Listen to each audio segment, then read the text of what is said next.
My wife came home early with a migraine and hit her screen when I walked in. 2 weeks later I found a $190,000 mortgage I never signed. "It's for home renovations," she said. We hadn't renovated anything. Then I checked our retirement account, and, my name is Gregory Lancaster. I'm 62 years old. And until 3 months ago, I thought I had it all figured out. I built Lancaster Travel Services from nothing over 30 years ago. Back when people still walked into offices to book their vacations instead of clicking buttons on their phones. The business wasn't huge, but it was mine. Steady income, good reputation in our Connecticut community, enough to put 3 kids through college and own our home free and clear. Monica and I married young, both of us 23 and full of dreams. She worked as a coordinator for alumni relations at Bridgeport University, connecting graduates with mentoring programs and fundraising events. 39 years together, 3 kids. Connor, 32, working as an architect in Boston. Stephanie, 28, teaching high school English right here in town. And Ethan, 20, studying business at State College. We had what everyone said was a solemn marriage. Sunday dinners with whoever could make it. Annual trips to Cape Cod. The kind of comfortable partnership you build when you've weathered decades together. But that Tuesday, something felt off. I'd come home early from the office, a rare luxury when you run your own business. The house was quiet. Monica's car sat in the driveway, which surprised me since she usually worked until 5.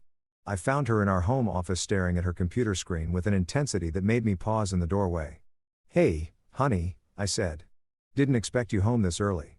She actually jumped, and quickly minimized whatever she'd been looking at. Her hand trembled slightly as she turned to face me, and I saw something in her eyes I couldn't quite identify. Fear, guilt, Greg. Her voice came out higher than normal. I had a migraine, so I left work early, just catching up on some emails. The explanation made sense. Monica had suffered from migraines for years, but something in her posture, the way she angled her body between me and the computer screen, set off alarm bells I didn't want to hear. That's when I noticed the envelope on her desk. Hartford Medical Center. Not our usual doctor's office. "What's that?" I asked, pointing to it. "Oh, nothing. Just some routine tests." She snatched it up quickly, tucking it into her purse. "You know how they are about checkups after 55? I nodded, accepting the explanation because I wanted to believe it because after 39 years, you trust your wife. You don't interrogate her about medical bills or computer screens or coming home early. But that night, lying in bed while Monica slept beside me, I couldn't shake the feeling that something had shifted. The comfortable foundation of our marriage suddenly felt less solid, like discovering termites in the walls of a house you thought was built to last forever. I told myself I was being paranoid. Marriages go through phases.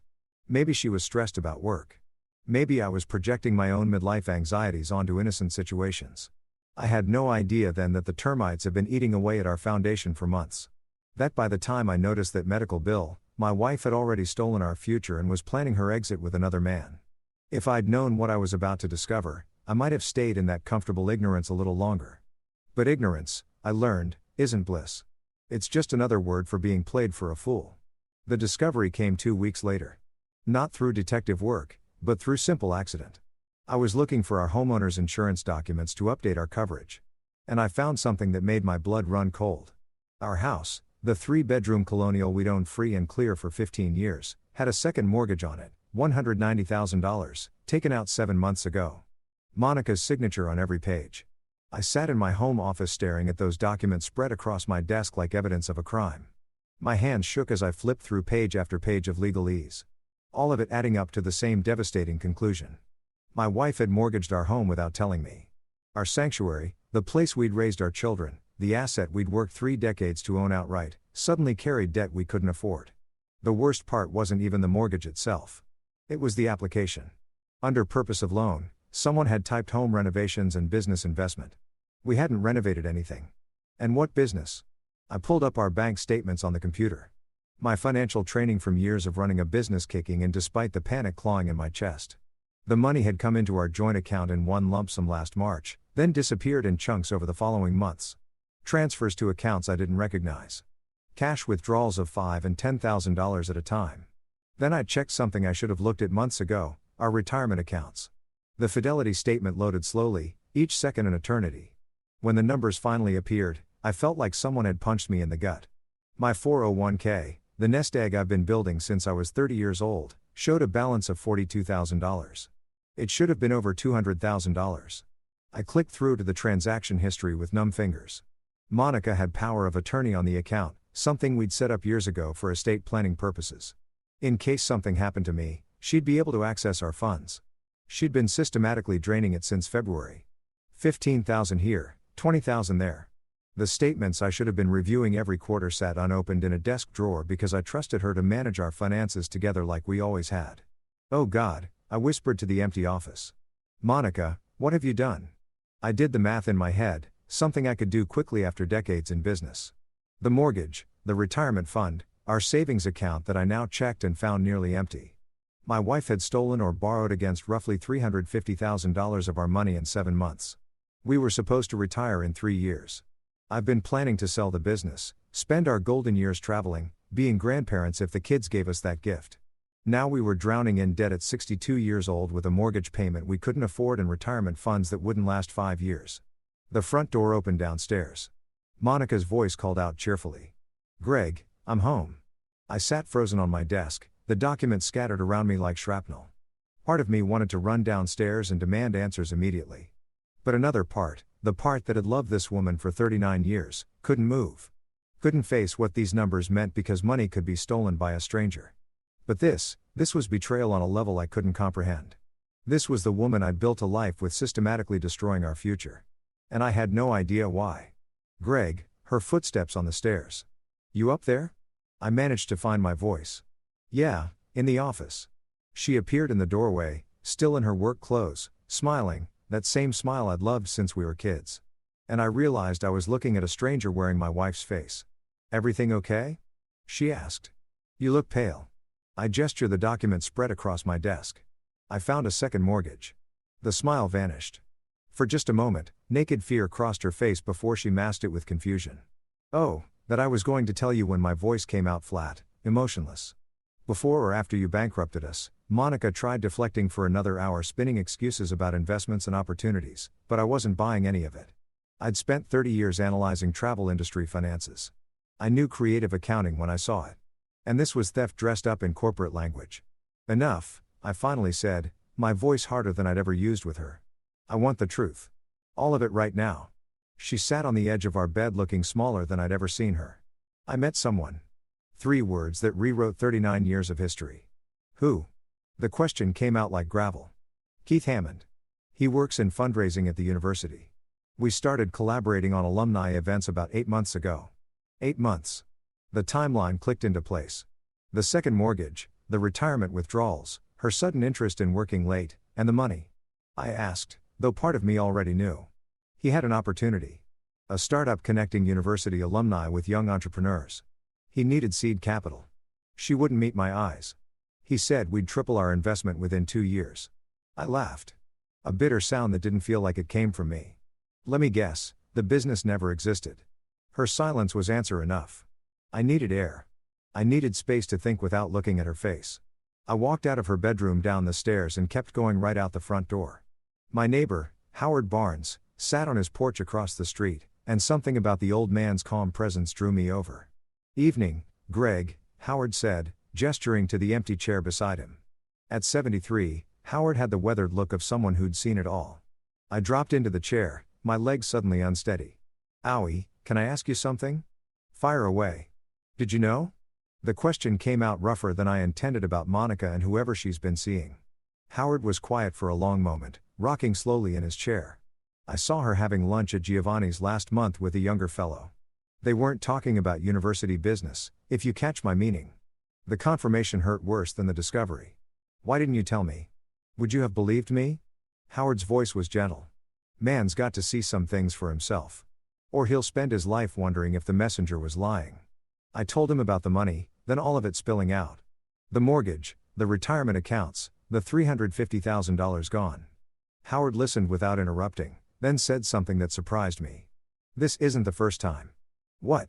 10 years back, maybe 11. I saw Monica with someone at the riverside, and different fellow than this one. I thought about telling you then, but I was a coward. He met my eyes. I'm sorry for that, Greg. I've regretted it ever since.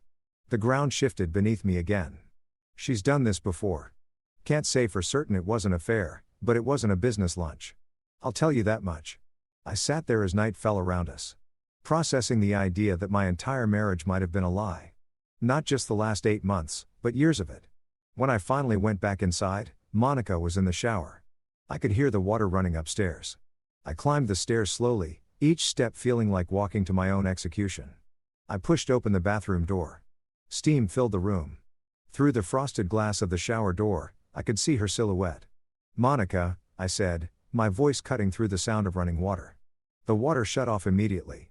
She stepped out, reaching for a towel, freezing when she saw my face. "How long has this been going on?" I asked, each word deliberate, "Not just this affair. All of it, because Howard saw you with someone else 10 years ago." She stood there dripping, the towel clutched her chest, her face going pale. "Greg, I can explain." "How long?" I repeated, my voice rising. "How many times have you done this to me? How many men have there been while I was working 60-hour weeks to build our future? It's not what you think." "Then tell me what it is. Make me understand how the woman I've loved for 39 years has been living a double life." I called a family meeting for Sunday afternoon. Connor drove down for Boston. Stephanie came over from her apartment across town. Ethan drove home from college. They filled our living room with nervous energy. Sensing something was seriously wrong, but not knowing what. Monica sat on one end of the couch, looking smaller than I'd ever seen her. I stood by the fireplace, the documents I printed out clutched in my hand. "Dad, what's going on?" Connor asked. At 32, he looked like a younger version of me. Same dark hair graying at the temples. Same serious expression. I didn't sugarcoat it. "Your mother has been having an affair for the past 8 months. She's also stolen roughly $350,000 from our retirement and mortgaged our house to give money to her lover." The room went dead silent. Then Stephanie stood up, her face pale. "Mom." Her voice shook. "Tell me he's lying." Monica's tears started then. "It's more complicated than your father is making a sound." "Complicated?" Stephanie's voice rose. "You cheated on Dad and stole our future. That's not complicated, Mom. That's evil. Don't speak to your mother that way." Monica started, but Connor cut her off. "She can speak however she wants. We all can." He turned to me. "What are you going to do, Dad?" "I've already consulted a divorce attorney. I'm filing papers this week." Ethan, who'd been silent until now, spoke up. "Dad, do you have two? Can't you guys work this out?" I looked at my youngest son, 20 years old and still believing marriage could survive anything. "Son, she didn't just cheat. She stole our retirement, mortgaged our home, and apparently this isn't even the first time she's had an affair. There's nothing left to work out." "There was someone else before?" Stephanie asked, turning to her mother with horror. Monica's silence was answer enough. Stephanie grabbed her purse, her hands shaking. "I can't be here. I can't look at you right now." She headed for the door, and that's when Monica finally found her voice. "Staff, please, let me explain." "Explain what?" Stephanie turned back and I saw tears streaming down her face. "I'm getting married in 3 months, Mom. I've been planning my wedding, picking out flowers, trying to create the perfect day based on what you and Dad taught me about marriage. And now I find out it was all a lie." "Your wedding," Monica started, "is cancelled," Stephanie said flatly. "I called James yesterday and told him I can't marry him because if you and Dad can't make it work after 39 years, what chance do we have?" The words hit me like a physical blow. My daughter was ending her engagement because her mother had destroyed her faith in marriage. "Stephanie, no," I said, moving toward her. "Don't let your mother's choices destroy your happiness." "It's too late, Dad. I already ended it." She wiped her eyes roughly. "I'll be at Rachel's if anyone needs me. Don't call unless it's an emergency." She left the door closing behind her with terrible finality. Connor stood up next. "I need to get back to Boston.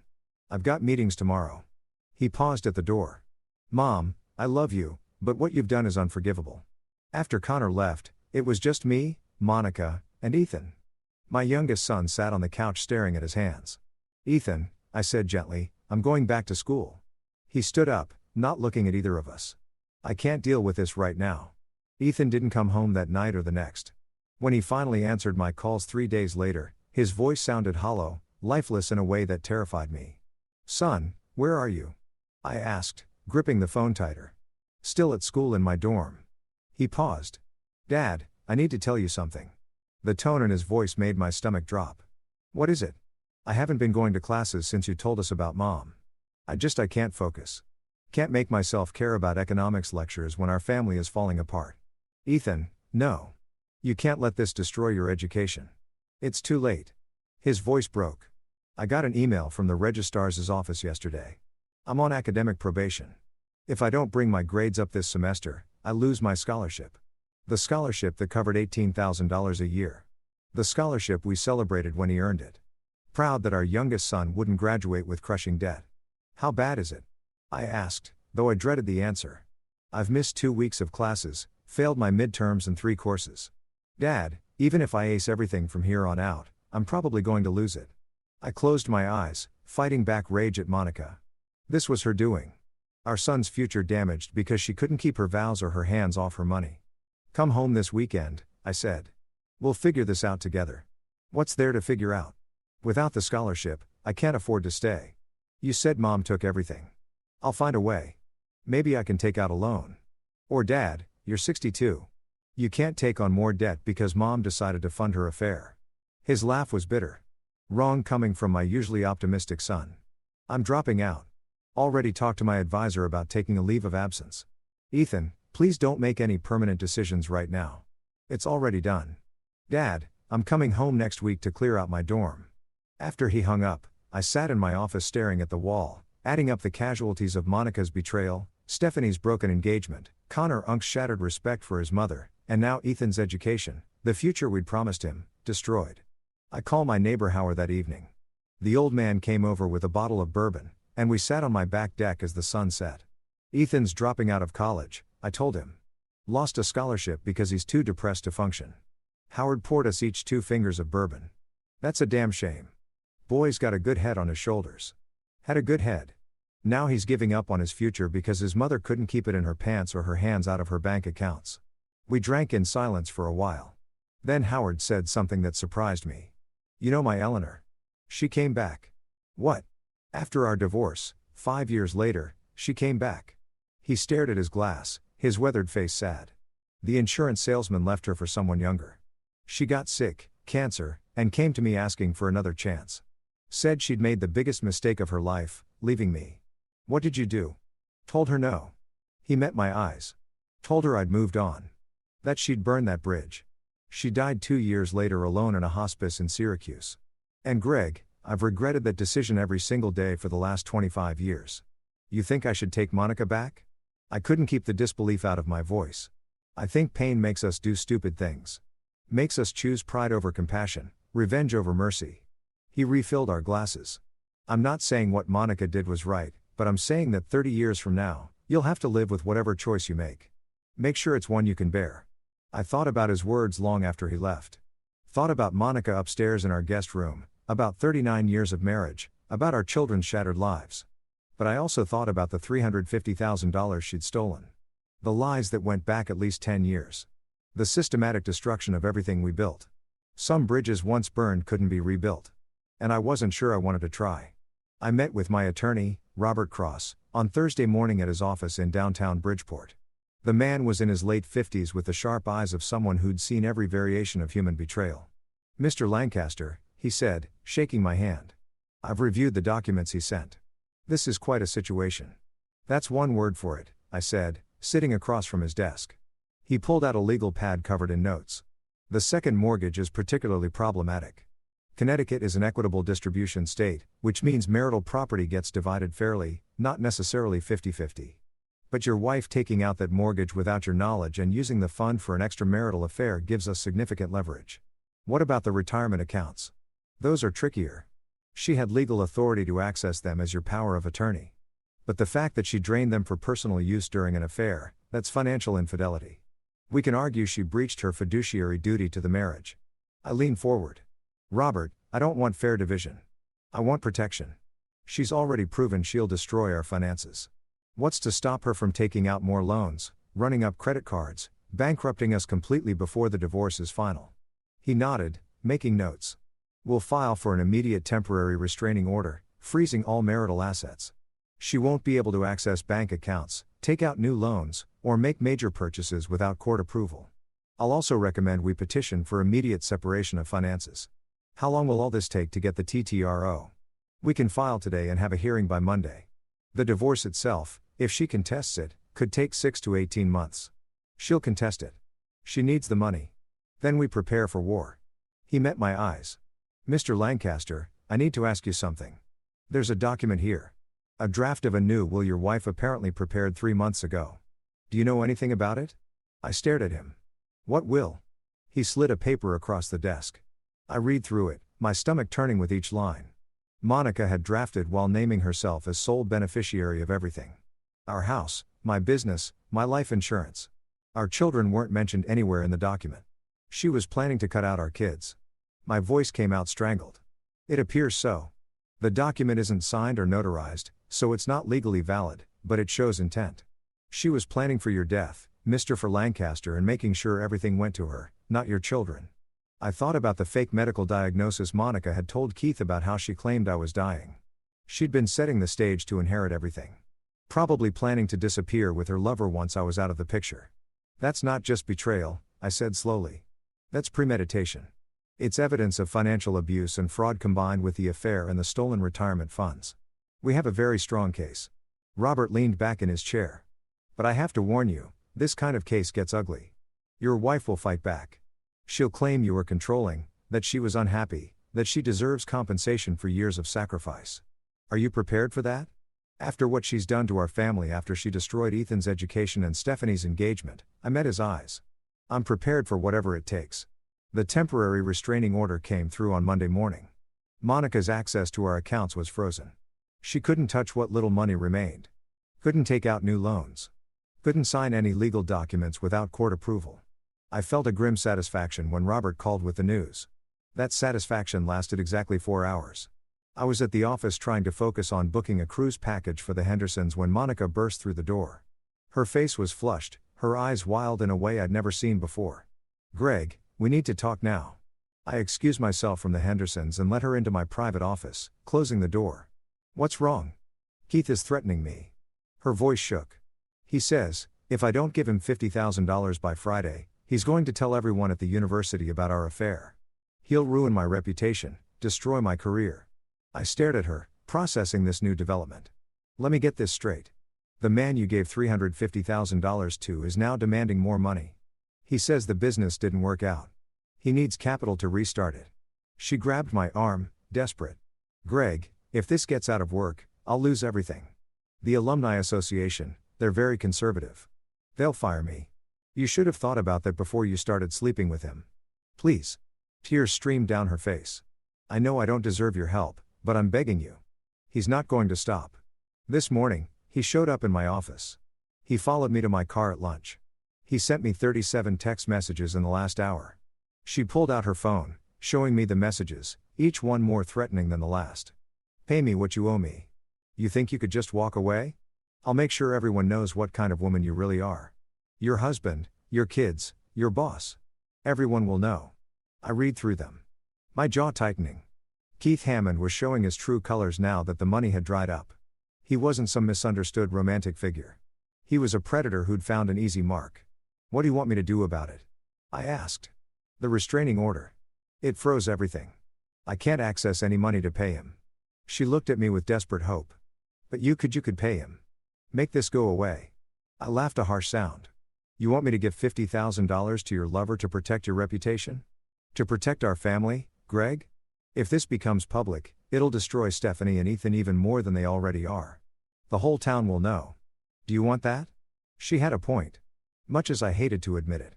Our small Connecticut community thrived on gossip. This scandal would follow our children for years. Let me think about it. I said that evening. I showed Howard the text messages. The old man read through them, his face darkening. This is extortion, he said flatly. This fellow is breaking the law. I know, but if I don't pay, he'll make good on his threats. Monica will lose her job, and our kids will suffer more than they already have. Howard set down his glass. Greg, you pay this man once, he'll be back for more. Men like that, they're parasites. They don't stop bleeding you dry until there's nothing left. So, what do? You stand your ground. You tell Monica to file a police report for harassment and extortion. You get a restraining order against this Keith fellow and you let the chips fall where they may. He met my eyes. Sometimes the high road means watching other people face the consequences of their choices. I thought about it all night. The next morning I made my decision. I called Monica and told her to meet me at the police station. What? Why? She asked. Because Keith Hammond is committing a crime and we're going to report it. You're going to file for a restraining order and you're going to tell the police everything. Greg, no. If I do that, it'll all come out anyway. Then it comes out. But we're not paying blackmail, Monica. We've already lost $350,000 to this man. He doesn't get another dime. She tried to argue, but I held firm. We met at the Bridgeport Police Department that afternoon. Monica, pale and shaking, told Detective Sarah Reeves everything, the affair, the money, the threats. Detective Reeves listened carefully, taking notes. Mrs. Lancaster. This is clearly a case of extortion and harassment. We'll issue a restraining order immediately and open an investigation into Mr. Hammond. What happens now? Monica asked. Now you document every contact he makes, every text, every phone call, every time he shows up at your workplace, and if he violates the restraining order, he goes to jail. As we left the police station, Monica turned to me. Thank you for standing by me through this. I'm not standing by you, I said quietly. I'm protecting our children from further damage. Don't confuse the two. Keith Hammond didn't take the restraining order. Well, the next day, he showed up at Monica's office despite the court order. Campus security escorted him off the property, and Monica called the police. They arrested him for violation of the restraining order, held him for 12 hours, then released him on bail. That should have been the end of it. It wasn't. Keith started calling the house at all hours. 3 o'clock in the morning, 5, 7 times before breakfast. I disconnected the landline. He found Connor Unk's number and started calling him. Then Stephanie, then somehow got Ethan's cell number. Dad, who is this guy? Connor demanded when he called me after midnight. He just left me a voicemail saying Mom destroyed his life and we should know what kind of woman she really is. He's Mom's affair partner. He's being dealt with. I said, trying to keep my voice steady. Dealt with, he's harassing our whole family. Stephanie called the next day crying. Dad, that Keith person showed up at my school. He waited in the parking lot until I came out to my car. He didn't touch me or anything, but he said Mom owes him money and if she doesn't pay, he's going to make all of us sorry. That's when my protective instincts kicked into overdrive. One thing to threaten Monica entirely, another to go after my daughter. I called Detective Reeves immediately. He approached my daughter at her workplace. He's escalating. We'll bring him in for questioning again. She said, but Mr. Lancaster, until he actually commits a violent act, our hands are tied. Restraining orders are pieces of paper. They don't stop determined people. Then what am I supposed to do? Wait until he hurts one of my kids. Document everything. Keep your children away from isolated situations. Consider hiring private security if you're really concerned. I hung up, furious at the system's impotence. Then I made a decision that probably wasn't smart, but felt necessary. I drove to Keith's apartment, an address I'd gotten from the police report. It was in a rundown complex on the east side of Bridgeport. I knocked on his door just after 6 o'clock in the evening. Keith answered, surprised to see me. He was younger than I expected, maybe 47, with the kind of boyish looks that probably charmed women easily. Right now, those look marred by several days of stubble and bloodshot eyes. Gregory Lancaster, he said, smirking the cuckold himself. I kept my voice level controlled. You're going to stop contacting my family, all of them. My wife, my children, everyone. Or what? You'll call the cops? Already tried that. Didn't work out so well for you, did it? Or I'll make your life very difficult. I stepped closer, letting him see I wasn't backing down. I've spent 30 years building business relationships in this community. I know people, judges, police chiefs, business owners. You keep harassing my family and I'll make sure you can't get a job within 50 miles of here. You threatening me, old man? I'm promising you. Stay away from my family or you'll regret it. Keith laughed. Your wife owes me. She promised me things, made plans with me, then threw me away like garbage when you found out. I'm not going anywhere until I get what I'm owed. You already got $350,000. That's more than most people see in a lifetime. That was for the business. This is about respect. His voice turned hard. Monica made a fool of me. She doesn't get to just walk away.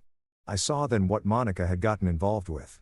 Not a romantic affair, but a calculated predator who targeted a vulnerable woman and bled her dry. And now that the money was gone, he wanted revenge. This isn't about money or respect, I said quietly. It's about control. You can't stand that she chose her family over you. She didn't choose anything. You froze her out of the money. Otherwise, she'd still be with me. The delusion in his voice was almost sad. Stay away from my family, Keith. This is your only warning. I turned to leave and he called after me. Tell Monica she can't hide behind you forever. Tell her I'm not done with her. Not by a long shot. I drove home with my hands shaking on the steering wheel. Not from fear but from rage. This man had taken our money, destroyed our family's peace, and now he was actively terrorizing us. That night, I installed security cameras around our house, updated all our locks, made sure Monica, Stephanie, and Ethan all had pepper spray. I felt like I was preparing for war in my own hometown. Howard came over when he saw me installing the cameras. It's that bad. He's not stopping. And the police can't do anything until he actually hurts someone. Howard nodded grimly. Had a buddy once, dealt with something similar. Restraining orders don't stop crazy, Greg. Only thing that stops crazy is consequences. What kind of consequences? The legal kind if he can manage it. Or the kind where the man realizes he's in over his head and backs off. He looked at the cameras I was installing. You might also want to talk to Pete Sullivan down at the courthouse. He handles security for some of the high-profile divorce cases. Good man. Knows how to keep families safe. I called Pete that evening. By morning, I had a security consultant coming to assess our situation and a plan to keep my family safe. While Keith Hammond decided whether destroying us was worth the consequences he'd face, because one way or another, this was ending. I protected my family for 39 years.